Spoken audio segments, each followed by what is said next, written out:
ಮುದ್ದಣ್ಣ ಅವರು ಹಳ್ಳಿಯಿಂದ ಕೆಲಸವನ್ನು ಹುಡುಕೊಂಡು ನೀವು ಬೆಂಗಳೂರಿಗೆ ಬರ್ತೀರಾ. ಬೆಂಗಳೂರಿಗೆ ಬಂದ ನಂತರ ಲೈಟಿಂಗ್ ಅಥವಾ ರಂಗಭೂಮಿ ನಿಮ್ಮನ್ನು ಸೆಳೆಯುತ್ತೆ. ರಂಗಭೂಮಿಗೆ ನಿಮ್ಮನ್ನು ನೀವು ತೊಡಗಿಸ್ಕೋತೀರಾ. ಇಂತಹ ಸಂದರ್ಭದಲ್ಲಿ ನೀವು ಒಂದು ತಂಡ ಕಟ್ಟಬೇಕು ನಿಮ್ಮ ಹಳ್ಳಿಲಿ ಅಂತ ಹೇಳಿಬಿಟ್ಟು ನಿರ್ಧಾರ ಮಾಡ್ತೀರಾ. ಅದಕ್ಕೆ ಗ್ರಾಮರಂಗ ಅಂತ ಹೆಸರಿಡ್ತೀರಾ. ಇದು ಯಾಕಾಯಿತು? ಏನು ಉದ್ದೇಶ ಆಯಿತು? ಈಗ ನಾನು ಇಲ್ಲೆಲ್ಲ ಹವ್ಯಾಸಿ ರಂಗಭೂಮಿ ತಂಡಗಳು ನೋಡಿ ನೋಡಿ ಅವ್ರ ಜೊತೆ ಕೆಲಸ ಮಾಡಿ ನನ್ನ ತಾಲೂಕಲ್ಲೊಂದು ಈ ಥರದ ತಂಡ ಹುಟ್ಟಾಕ್ಬಾರ್ದು ಅಂತ ವಿಚಾರ ಬಂತು. ಅವಾಗ ಹೆಸರು ನೀಡಬೇಕು, ಹಳ್ಳಿ ಸೂಕ್ತವಾಗಿರೋ ಹೆಸರು ಇರ್ಬೇಕು ಅಂತ. ಅವಾಗ ಗ್ರಾಮರಂಗ ಅಂತ ಕಾನ್ಸೆಪ್ಟ್ ಬಂತು. ಗ್ರಾಮರಂಗ ಅಂತ ಹುಟ್ಟಾಕಿ ಅಲ್ಲಿ ಇದು ಜೋಕುಮಾರಸ್ವಾಮಿ, ಆಮೇಲೆ ಉದ್ಭವ, ಪ್ರಸನ್ನಂದು ಮಾಯಾ ಮಹಾಮಾಯಿ ಏನೇ ಒಂದು ನಾಟಕ ಇತ್ತು. ಸುಮಾರು ಒಂದು 4 ನಾಟಕಗಳು ಮಾಡಿದ್ವಿ. ಆಮೇಲೆ 1985 ಇಲ್ಲಿಂದ ಸಮುದಾಯ ತಂಡ ಕರ್ಸಿದ್ವಿ ಇಲ್ಲಿಗೆ ರಟ್ಟಿಹಳ್ಳಿ ಹಿರೇಕೆರೂರಿಗೆ. ಅಲ್ಲಿ ಸ್ಟೇಜ್ ಇಲ್ಲ ಏನಿಲ್ಲ, ಕತ್ತಲೆದಾರಿದ್ರು ನಾಟಕ. 1985 ಕತ್ತಲೆದಾರಿದ್ರು ನಾಟಕ. ಅಲ್ಲಿ ಒಂದು ಮಿಲ್ಲಲ್ಲಿ ಈ ಹತ್ತಿ ಮಿಲ್ಗಳು ಇವನ್ ಮಾಡ್ತಾರಲ್ಲ, ಈ ಬೇಲ್ಪಟ್ಟಿ ಹಾಕಿಬಿಟ್ಟು ಮಂಚ ಮಾಡುತ್ತಲ್ಲ, ಆ ಮಂಚಗಳು ಹಾಕಿ ಅದ್ರ ಮೇಲೆ ನಾಟಕ ಮಾಡಿಸಿದ್ದು. ಹೆಂಗಂದ್ರೆ ಆರ್ಟಿಸ್ಟ್ಗಳು ಬಂದ್ರೆ ಹಿಂಗೆ ಜಂಪ್ ಹೊಡೆಯೋರು. ಚೆನ್ನಾಗಿತ್ತು ಅದು ಒಂಥರ, ಎಲ್ಲ ತುಂಬಾ ಖುಷಿ ಪಟ್ರು. ಅಲ್ಲಿಂದ 1985 ಗ್ರಾಮರಂಗ ಹೊಚ್ಕೊಂಡು ಆಮೇಲೆ ಒಂದು 3-4 ಫೆಸ್ಟಿವಲ್ಗಳು ಕಾನ್ಸೆಪ್ಟ್ ಮಾಡ್ಕೊಂಡು ಒಂದು ನಾಟಕ ಸಪ್ತಾಹ ಅಂತ ಮಾಡಿದ್ವಿ. 7 ದಿವಸದ ನಾಟಕಗಳು. ಸಪ್ತಾಹ ಅಂದ್ರೆ 7 ದಿವಸದ ನಾಟಕ. ಆಮೇಲೆ ಇನ್ನೊಂದು ನಾಟ್ಯ ಪಂಚಮಿ ಅಂತ ಮಾಡಿದ್ವಿ. ಆಮೇಲೆ ಜಿಲ್ಲಾ ನಾಟಕೋತ್ಸವ ಮಾಡಿದ್ವಿ.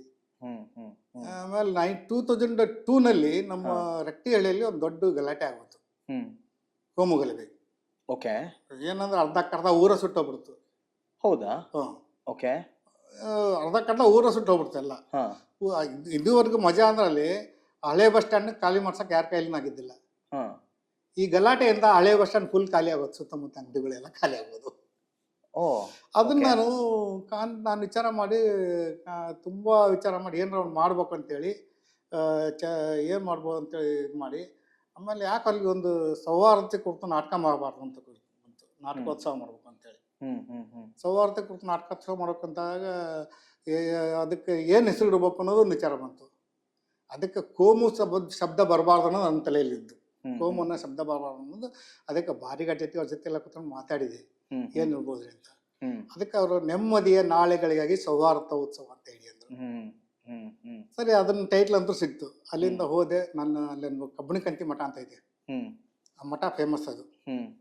ಆ ಕಬ್ಬಣಿಕಂತಿ ಮಠ ಮತ್ತು ಅಲ್ಲಿ ಮುಸ್ಲಿಂ ಇವ್ರನ್ನ ಸಂಘಟನೆಗಳ ಚರ್ಚೆ ಮಾಡಿದ್ವಿ. ಹಿಂಗೊಂದು ಮಾಡ್ಬೇಕಂತ ಇದೀನಿ, ನಿಮ್ಗೆಲ್ಲ ಪ್ರೋತ್ಸಾಹ ಬೇಕು, ನಿಮ್ಗೆಲ್ಲ ಸಹಕಾರ ಬೇಕು, ಒಂದು ಶಾಂತತೆ ಬೆಳಿಬೇಕು ಇಲ್ಲ ಅಂತೇಳಿ ಹೇಳಿದ್ವಿ. ಎಲ್ಲರೂ ಪ್ರೋತ್ಸಾಹ ಕೊಟ್ಟರುವಾಗ 5 ದಿವಸದ ನಾಟಕೋತ್ಸವ ಮಾಡಿದ್ವಿ. ಅದು ಯಾಕೆ ಡೇಟ್ ಹೆಂಗೆ ಆಯ್ಕೆ ಮಾಡಿದ್ವಿ ಅಂದರೆ ಜನವರಿ 26, ಜನವರಿ 30. ಜನವರಿ 26 ಗಣರಾಜ್ಯೋತ್ಸವ, ಜನವರಿ 30 ಗಾಂಧಿ ಹುತಾತ್ಮವಾದ ದಿನ. ಈ ತರ ಪ್ಲಾನ್ ಇಟ್ಕೊಂಡು ಅಲ್ಲೇನು ಎಲ್ಲ ಸೌಹಾರ್ದ ಕುರಿತು ನಾಟಕಗಳೆಲ್ಲ. ಬೆಳಿಗ್ಗೆ ಎದ್ದು ನಂದು ಕಾನ್ಸೆಪ್ಟ್ ಇದ್ದು ಅದು ಒಂದು ಶಾಲಾ ಕಾಲೇಜುಗಳಲ್ಲಿ ಮಕ್ಕಳು ಬಂದಿರ್ತಾರೆ ಹೆಂಗಾರು ಪರೇಡ್ಗೆ, ಅವ್ರನ್ನ ಕರ್ಕೊಂಡೆ ಮೆರವಣಿಗೆ ಮಾಡ್ಬೇಕು ಅಂತ. ಮೆರವಣಿಗೆ ಮಾಡಿ ಅವ್ರನ್ನ ಕರ್ಕೊಂಡೆ ಮಾನವ ಸರಪಳಿ ಮಾಡಿಸಿದೆ. ಆಲ್ಮೋಸ್ಟ್ ಆಲ್ ಒಂದು 1 ಕಿಲೋಮೀಟರ್ ಉದ್ದ ಮಾನವ ಸರಪಳಿ ಇತ್ತು. ಮಾನವ ಸರಪಳಿ ಮಾಡಿಸಿದೆ.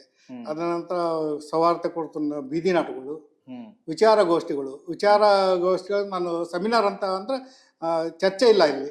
ನಮ್ಮ ಉದ್ದೇಶದಿಂದ ಅದನ್ನ ಹೇಳ್ಬೇಕು. ಅದಕ್ಕೆ ಯಾರನ್ನ ಆಯ್ಕೆ ಮಾಡ್ಬೇಕು ನಾನು ಅಂತ ಒಂದು ರಂಜಾನ್ ದರ್ಗಾನ ಆಯ್ಕೆ ಮಾಡಿದ್ದೆ. ಅದ್ ಕುರಿತು ಮಾತಾಡೋ ದಿನಕ್ಕೊಬ್ಬೊಬ್ರು. ಆಮೇಲೆ ಲಿಂಗದೇವರಹಳ್ಳಿ ಮನೆ, V Ramamurthy, B K Chandrashekar, ಇವ್ರನ್ನ ದಿನಕ್ಕೊಬ್ಬೊಬ್ರು ಬಂದು ಮಾತಾಡ್ಬೇಕು ಅದ್ರ ಬಗ್ಗೆ ಕುರಿತು. ದಿನಕ್ಕೊಬ್ಬೊಬ್ರು ಮಾತಾಡ್ಬೇಕು. ಆಮೇಲೆ ದಿನಕ್ಕೊಬ್ಬೊಬ್ರು ಮಾತಾಡೋ ಜೊತೆಗೆ ನಮ್ದೇನಂದ್ರೆ ಚರ್ಚೆ ಇಲ್ಲ, ಇದಕ್ಕೆ ಚರ್ಚೆ ಇಲ್ಲ, ಜಸ್ಟ್ ನಮ್ಮ ಉದ್ದೇಶದಿಂದ ಅದನ್ನ ಹೇಳ್ಬೇಕಂತ ಆ ಥರ ಮಾಡಿ ಪ್ಲಾನ್ ಮಾಡಿ ಬೆಳಗ್ಗೆಯಿಂದ ಸಾಯಂಕಾಲದವರೆಗೂ ಇದೇ ಬೀದಿ ನಾಟಕಗಳು. ಸಾಯಂಕಾಲ 4 ಗಂಟೆ ಮೇಲೆ ಕಾರ್ಯಕ್ರಮ ಸ್ಟಾರ್ಟ್ ಆಗುತ್ತೆ. ಅದೇ ಆಮೇಲೆ 5 ದಿವಸಕ್ಕೆ 5 ಜನಕ್ಕೆ ಸನ್ಮಾನ. ಅವಾಗಲೇ ಜಿ ಬಿ ಜೋಶಿ ಅವರಿಗೆ ಸನ್ಮಾನ ಆಗಿದ್ದು ಆ ಟೈಮ್ನಲ್ಲಿ. ಆಮೇಲೆ ಬಿ ಸಿ ಪಾಟೀಲ್ ನಾವೇ ಸನ್ಮಾನ ಮಾಡಿದ್ವಿ. ಅವಾಗ ಇನ್ನೂ ಬಿ ಸಿ ಪಾಟೀಲ್ ಅಂತ ಆಗಿದ್ರು, ಅವ್ರ ಕೌರವ ಬಂದತ್ತು. ಆಮೇಲೆ ಅದಕ್ಕೆ ಹೆಂಗಂದ್ರೆ ಅಲ್ಲಿ ನಮ್ಮಲ್ಲಿ ಸ್ಟೇಜ್ ಇಲ್ಲ, ಮತ್ತೆ ಸುತ್ತಮುತ್ತ ಅಲ್ಲಿ ಮಠದಲ್ಲೇ ಮಾಡಿದ್ವಿ. ಸುತ್ತಮುತ್ತ ನಮ್ಮ ಜನಗಳೆಲ್ಲ ಬಂದ್ಬಿಟ್ಟು ಹ್ಮ್ ಒಂದು ಮಣ್ಣಿನ ಸ್ಟೇಜ್ ಮಾಡಿದ್ವಿ ಇಲ್ಲಿ. ಮಣ್ಣಿನ ಸ್ಟೇಜ್. ಹ್ಮ್. ಓ. ಹ್ಮ್ ಮಣ್ಣಿನ ಸ್ಟೇಜ್ ಮಾಡಿಬಿಟ್ಟು ಸುಮಾರು ಒಂದು 30 to 40 ಫೀಟ್ ಅಗಲ ಮಾಡಿ ಇಲ್ಲಿ ಬೆಂಗಳೂರಿಂದ ಲೈಟ್ಸ್ ಎಲ್ಲ ತರಿಸಿದ್ವಿ. ಹ್ಮ್ ಆಮೇಲೆ ಕರೆಂಟಿನ ಪ್ರಾಬ್ಲಮ್ ಜಾಸ್ತಿ ಇತ್ತಲ್ಲಿ. ಹ್ಮ್ ಆಮೇಲೆ ಪವರ್ ಇದ್ದಿಲ್ಲ. ಪವರ್ ತಗೋಬೇಕಂದ್ರೆ ಮತ್ತೆ ಅದಕ್ಕೆಲ್ಲ ಇದು ಮಾಡೋಕ್ಕಾಗತ್ತೆ. ಅದಕ್ಕೆ ನಾನೇನು ವಿಚಾರ ಮಾಡಿದ್ದೆ, ಹ್ಮ್ ಪವರ್ ತಗೊಳ್ಳೋ ಬದಲು ಜನ್ರೇಟರ್ ಹಾಕಿ ಬಳಸಬಾರ್ದು ಅಂತೇಳಿ. ಹ್ಮ್ ಹಂಗಾಗಿ ಜನ್ರೇಟರ್ ತಗೊಂಡೆ. ಜನ್ರೇಟರ್ ಆಮೇಲೆ ಊರಲ್ಲಿ ಕರೆಂಟ್ ಹೋಗೋದ್ರಿಂದ ಜನಕ್ಕೆ ಭಯ ಭೀತಿ ಇರಬಾರ್ದು ಅನ್ನೋ ಕಾರಣಕ್ಕೆ ಹ್ಮ್ ಆಲ್ಮೋಸ್ಟ್ ಆಲ್ ಮಠದಿಂದ ಬಸ್ ಸ್ಟ್ಯಾಂಡ್ವರೆಗೂ ಬೀದಿ ಲೈಟ್ಗಳು ಹಾಕ್ಸಿದ್ವಿ. ಅಬ್ಬಾ. ಅಂದ್ರೆ ಟ್ಯೂಬ್ ಲೈಟ್ಗಳು. ಹ್ಮ್ ಅದಕ್ಕೆ ಸಪ್ರೇಟ್ ಜನ್ರೇಟ್ರು, ಹ್ಮ್ ಸೌಂಡ್ಗೆ ಒಂದು ಜನ್ರೇಟ್ರು, ಲೈಟ್ಗೆ ಒಂದು ಜನ್ರೇಟ್ರು, 3 ಜನ್ರೇಟರ್ ಇಟ್ಕೊಂಡು ಹ್ಮ್ ಸಾಯಂಕಾಲ 6 ಗಂಟೆ ಜನ್ರೇಟರ್ ಸ್ಟಾರ್ಟ್ ಆದ್ರೆ ರಾತ್ರಿ ಜನ ವಾಪಸ್ ಹೋಗೋವರೆಗೂ ಲೈಟ್ ಜನ್ರೇಟರ್ ಆಫ್ ಆಗಬಾರ್ದು ಅಂತ. ಹ್ಮ್ ಯಾಕಂದ್ರೆ ಭಯ ಭೀತಿ ಇಲ್ದಂಗೆ ಹೋಗ್ಬೇಕಂತ. ಸುಮಾರು ಬಂದರು, 4-5 ಸಾವಿರ ಜನ ನಾಟ್ಕೊಂಡವ್ರು. ಅಬ್ಬಾ. ಆಮೇಲೆ ಮುಸ್ಲಿಮ್ಸ್ ಹೆಣ್ಮಕ್ಳೆಲ್ಲ ಬೂರ್ಕ ಹಾಕೊಂಬಂದು ನಾಟ್ಕೊಂಡವ್ರು.